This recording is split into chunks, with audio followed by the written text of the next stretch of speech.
তো হাই মামা, শুভ সকাল। আজকে আমি আর আজমদা কালামাটি ঘুরতে যাচ্ছি।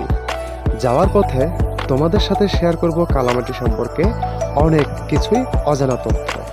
সো ভিডিওটা না টেনে সম্পূর্ণ দেখার অনুরোধ রইল।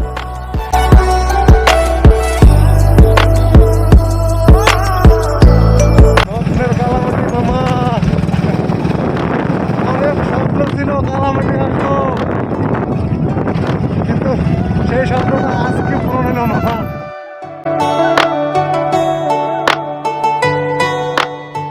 আমরা কিন্তু অলরেডি কালামাটি পিকনিক স্পটে চলে এসেছি। দেখতে অনেক গাড়ি আর কি। আমরা জানি না আমরা কোন দিকে ঘুরবো। তো আমার তো ভাবতেই মানে অবাক লাগতেছে যে আসলে এত সুন্দর যদি দেখায় দেখো খুব সুন্দর। যে হোক মামা, ফার্স্ট টাইম কিন্তু আমরা কিন্তু আসলাম এই কালামাটি পিকনিক স্পটে। অ্যান্ড এই যে দেখতেছো যে এটা কিন্তু আমার পিছনে যে গাড়ি রাখা আছে এখানে কিন্তু দূর দূর থেকে মানুষ আসছে। অ্যান্ড এখানে কিন্তু মানে আসলে আমি জাস্ট তোমাদেরকে আরও ঘুরে ঘুরে দেখাবো যে পিকনিক স্পটটা আসলে কত সুন্দর বা কেমন দেখায় আর কি। সো সাথে থাকো অ্যান্ড দেখতে থাকো মৌনা কি কালামাটি পিকনিক স্পট।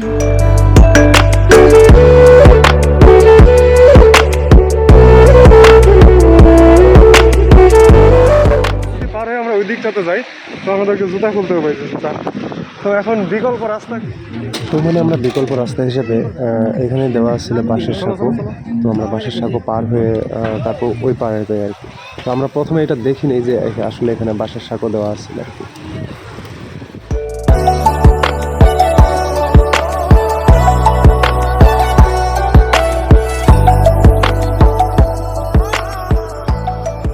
তো মেনলি আসলে আমি আসার পরে তো হঠাৎ করে আমি পানিতে মানে পইরা যাই।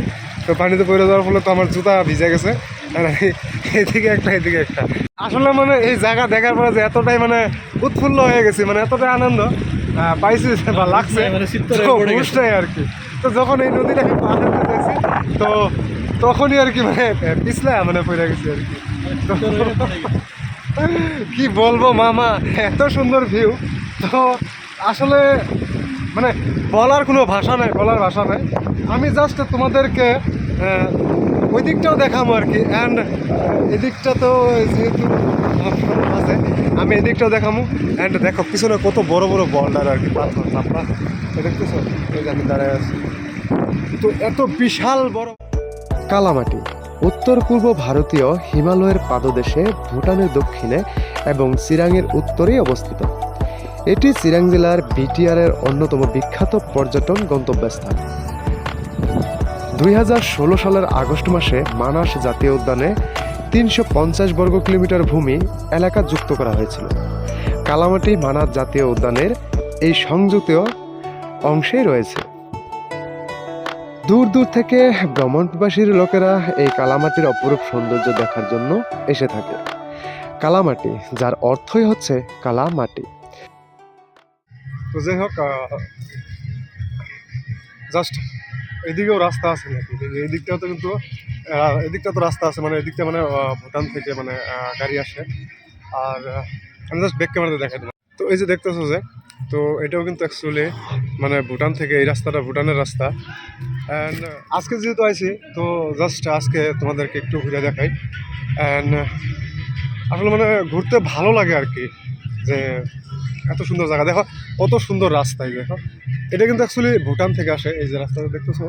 অ্যান্ড এই রাস্তাটা অ্যাকচুয়ালি ভুটানের রাস্তা। আর আমি জানি না যে এই আশেপাশে মানে ভুটানিরা বসবাস করে কিনা। তো সামনে কিন্তু আমাদের একটা প্লে কার্ড টানানো ছিল যে ইন্ডিয়ান নাগরিকরা ওই প্লে কার্ডের যাতে পার না হয়, মানে ওইটা একটা ইন্টারন্যাশনাল বাউন্ডারি দেওয়া। তো তারপর আমরা এদিকে আইছি, কারণ যেহেতু স্পোর্টের সাথে এই লোকেশন বা এই এরিয়া, সো সেজন্যই আর কি এখানে আসা আর কি।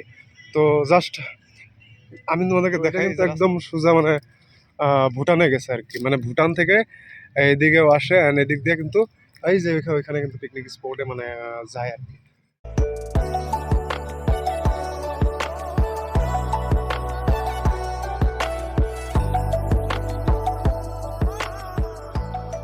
তোমাদেরকে ভিউটা দেখাই, কত সুন্দর দেখা যায়। এই দেখো, মানে কি বলবো আর কি, একদম অসাধারণ আর কি, যেটাকে মানে বলা হয় যে যে কেউ এলে এখানে কিন্তু অলরেডি মানে প্রাকৃতির প্রেমে কিন্তু পড়বই। সো আমি জাস্ট তোমাদেরকে আরও দেখানোর চেষ্টা করব, কারণ আমরা কিন্তু এদিকটাতে যাব, কারণ এদিকটাতে কিন্তু ক্লোজে কিন্তু পাহাড় আছে। সো জাস্ট ভিডিওটা তোমরা শেষ পর্যন্ত দেখতে থাকো, তাহলে তোমরা কালামাটি সম্পর্কে মানে ধারণা পাবা। এখানে কিন্তু পরিত্যক্ত কিছু পাকা ঘর দেখা যাইতেছে এই যে। সো আমি জানি না যে এটা কিসের জন্য বানানো হয়েছে, সম্ভবত ভুটানিদের সেনাবাহিনীর জন্য হয়তো বানানো হয়েছে। এখানে আমি যতদূর জানি বা যতদূর আমরা ঘুরে দেখলাম, তো এখানে কিন্তু দুই দেশের, এক দেশেরও সেনাবাহিনী কিন্তু দেখা যায় না, কারণ এখানে কিন্তু কেউ মারামারি কিংবা কেউ মানে অন্যায় করে না আর কি, যার জন্য কিন্তু এখানে সেনাবাহিনী দেখা যায় না আর কি। সবুজ ঘাসের ওপর দাঁড়িয়ে থাকা পাহাড় কাছ থেকে দেখার অনুভূতিটাই অন্যরকম। বিশাল বড় বড় পাথরের ওপর দিয়ে হেঁটে বেড়ানো এবং পানির স্রোতের শব্দে মনটাকে আরও রঙিন করে তোলে। এত কাছ থেকে হয়তো প্রকৃতির সৃষ্টি কোনোদিন অনুভব করিনি।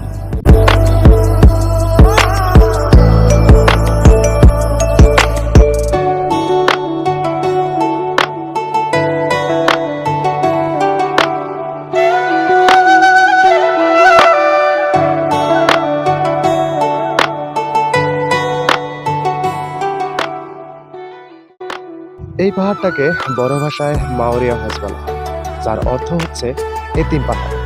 মাওরিয়া মানে এতিম এবং হজ মানে হচ্ছে পাহাড়, মানে এতিম পাহাড়।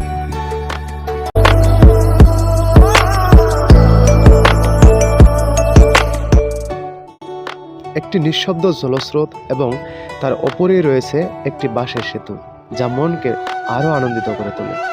কালামাটি তার অর্কিড, প্রজাপতি এবং বিরল বন্যপ্রাণীর জন্য জনপ্রিয়।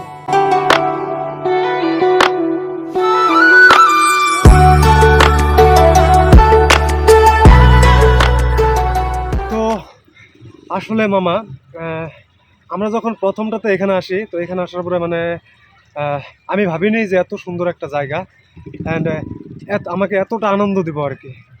তো আমার যদিও আমরা এখানে লোকাল, কারণ আমগুড়ি থাকি, তারপরেও কিন্তু এই পিকনিক স্পটে কিন্তু আমার আসা হয়নি। তো অনেক মানে দিন ধরে চিন্তা করছিলাম যে আসবো আসবো, তো আজকেও আসা হয়তো না, জাস্ট টাইমিংয়ের কারণে।